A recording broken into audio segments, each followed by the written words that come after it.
Akashvani eight 90। मैं भारती यादव अमली बहाना रायगढ़ से आप सभी को मेरा नमस्कार।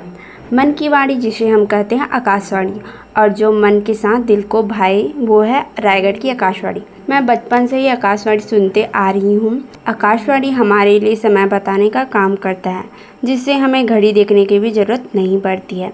समय के साथ कार्यक्रमों में बदलाव हुए हैं। आजकल पुराने गीतों के साथ नए नए गीत भी हम हर शनिवार को सुनते हैं।